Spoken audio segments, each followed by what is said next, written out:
Olá, boa tarde. É um prazer estar aqui nesse dia 26 de março com o nosso chat costumeiro. Estou vendo que nós estamos com o Celso, com a Daniela, com a Ana Paula e o Valdinei. Se houver mais alguém, por favor, manifeste-se. Eu tenho aqui algumas perguntas e vamos respondê-las. Primeiramente, o Celso nos faz duas perguntas. Ele pergunta primeiro se todo paciente é analisável e se em todos os settings acontece a transferência. Olha, a resposta, Celso, é assim. Não. Existem pessoas não analisáveis e por N motivos. Né? Não é por um único motivo que aquela pessoa não é analisável.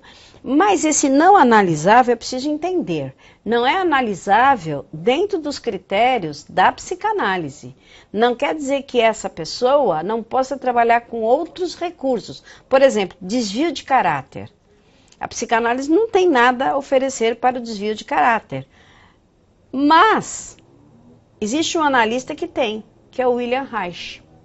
Então é preciso ver se essa psicanálise é a psicanálise ortodoxa, num todo, ou se é integrativa, e no caso a Reichiana, e que também não quer dizer que todos são analisáveis dentro do Reich. É que assim, alguns não são analisáveis dentro da teoria freudiana. Né? Outros não são analisáveis dentro da psicanálise. E outros não são analisáveis em nada. Então, assim, há várias categorias, tá bom, Celso? Com relação ao setting, se ocorre a transferência, em todos os settings acontece a transferência? Não. Transferência é um processo normal da vida, todo mundo transfere. Agora, se isso ocorre no local da terapia, às vezes não há uma transferência. Não se consegue. Ou o analista não tem um bom manejo, ou por alguma razão não se estabelece um processo analítico, não há transferência, né? A pessoa não entra em análise. Enfim, é preciso procurar os motivos, mas sim, nem todo mundo entra em transferência, não. E é preciso entrar.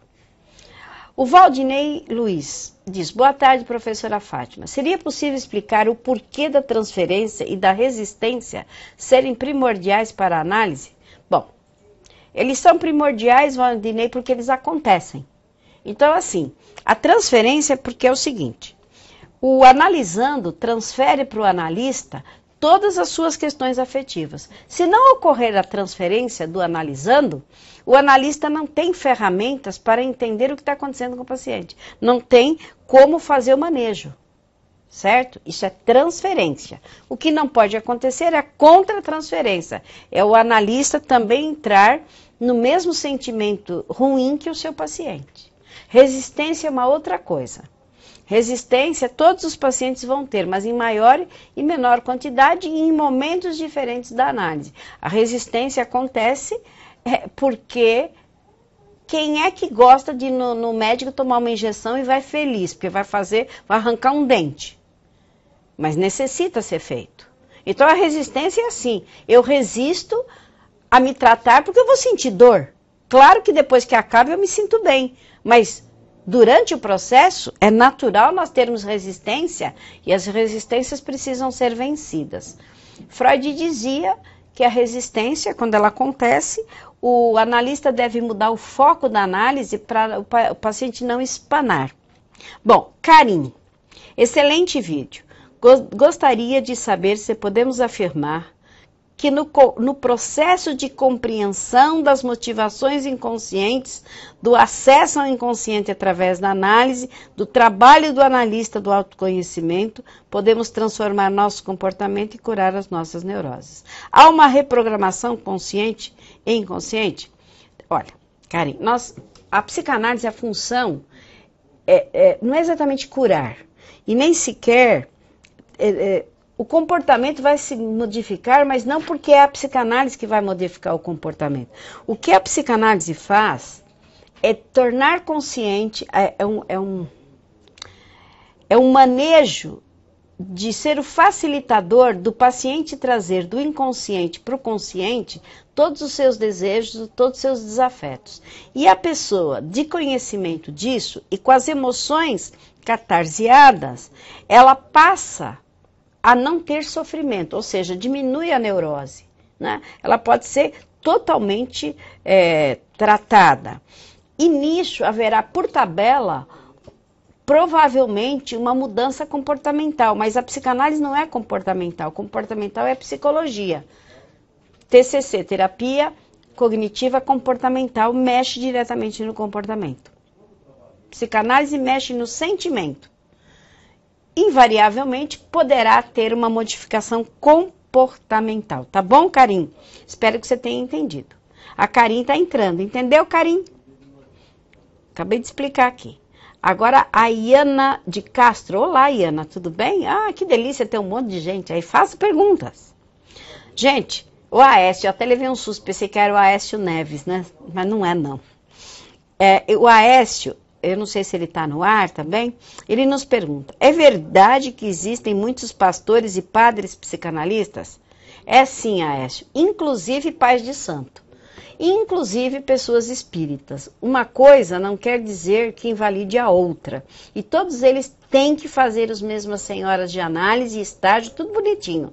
O fato de você ser um pastor e ter uma doutrina não impede você de ter uma cabeça saudável. É só separar o joio do trigo. Não pode ter doutrina na psicanálise, né? E não pode levar a psicanálise para a igreja. E é isso que eles fazem. Né? A Karim disse que está amando o curso. Que bom, Karim. Qualquer dia, ó, o congresso vai sair em novembro.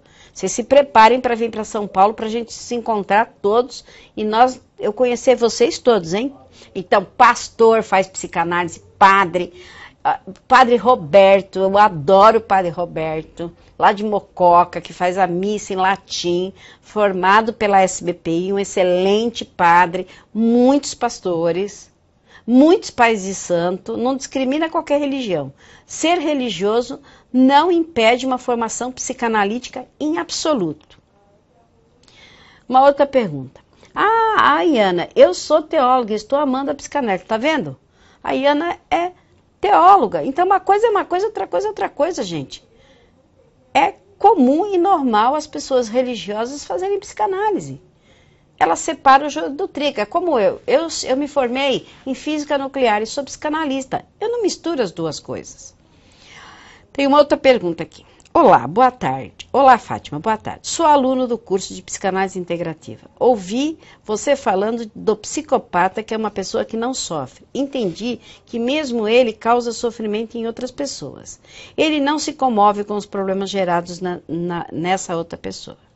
Eu estou trabalhando com treinamentos, palestras, consultorias, assessorias, gestão e lido com muita gente. Um dos meus trabalhos é ética. Dentro da ética, estudamos os conhecimentos do pesquisador Lawrence Kohlberg, 1927 a 1987, desenvolveu a teoria dos estágios.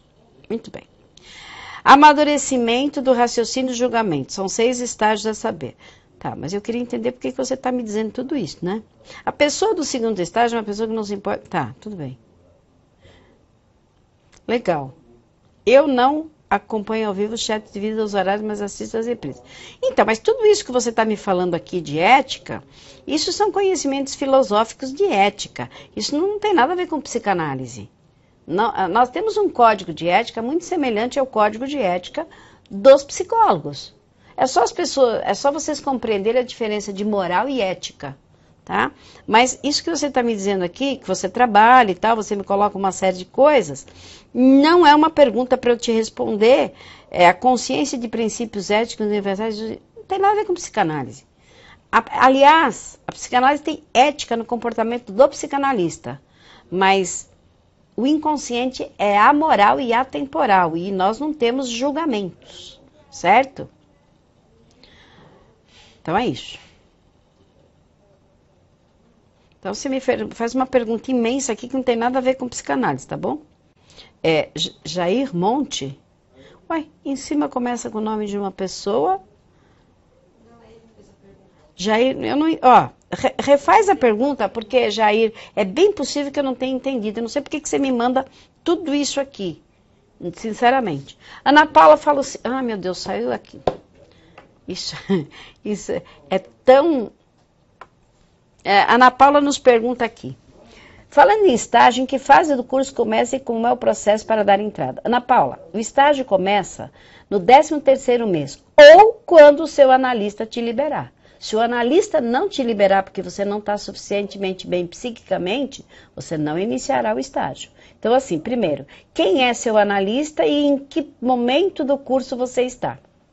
A Patrícia nos pergunta, professora Fátima, há possibilidade de melhora no paciente com Asperger? Com psicanálise, não. Não.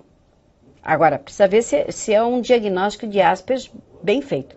Agora, o paciente com Asperger vai fazer terapia, mas como é uma doença cerebral, e eu conheço um caso, por exemplo, que estava mal diagnosticado, é Asperger, e ele teria que tomar remédio da bipolaridade.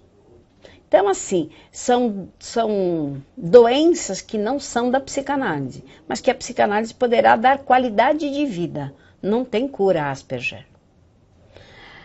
Professor, eu ouvi uma vez de um profissional psicanalista que o divã tem influência na resistência. Isso procede? O divã não, mas a posição sim. Isso é bem Freud, tá?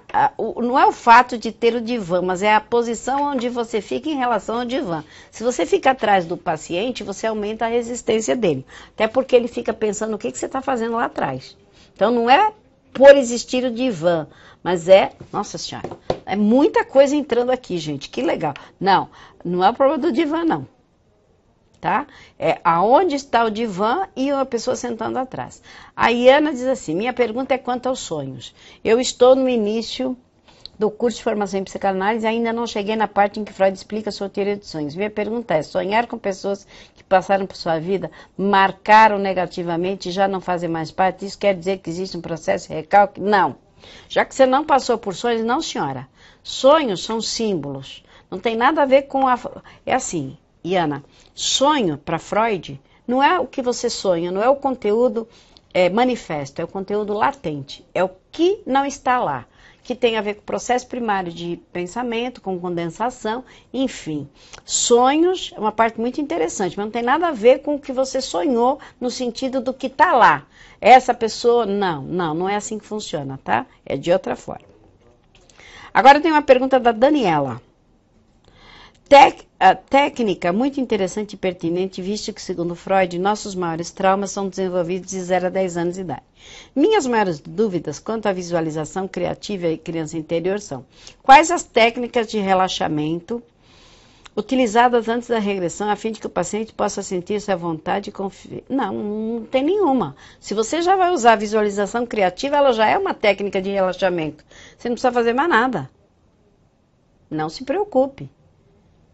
O paciente já vai relaxar na visualização criativa. Em quais casos a hipnose se faz necessária? Só quando nenhuma das outras técnicas funciona e o paciente é bastante suscetível à hipnose. Então, usa-se hipnose. Existe a possibilidade de o analisando manipular a sessão, retratando conteúdos e cenas jamais vivenciadas? Claro que sim. O que caracteriza a verdadeira a vivência de um paciente, seja em psicanálise, seja em regressão? É a emoção, é a catarse, é ele ter sentimento, não é ele ter visões. Ele precisa sentir, se ele estiver sentindo, é verdade. Ele não manipula, porque ele não vai gastar dinheiro para manipular, só se ele for muito doido e muito burro. Mas ele pode se boicotar, que é diferente, não manipular. Gostaria de saber se o uso da literatura pelo analisando como referência de identificação, metáfora do que ele quer expressar na análise. Não, isso só se usa em psicologia. Psicanálise não usa metáfora com livros. Foi a Flávia Cristina Almeida Marcos. Não vamos usar a literatura como referência metafórica, porque o que nós vamos fazer de trabalho, isso é mais uma vez psicologia, não é psicanálise. O que nós vamos fazer é o manejo do setting. Nós já estamos chegando no final do chat. Eu vou deixar a pergunta, então, do esquema de Lacan para a semana que vem, tá bom? Obrigado pela atenção, espero que vocês tenham gostado. Adorei, amei ter vocês, esse monte de gente aqui. Manda e-mail, você já pôs aí sppi@sppi.org.br, né? Me cobra a lista de filmes e a lista de livros em psicanálise, porque senão eu esqueço. Bye, bye.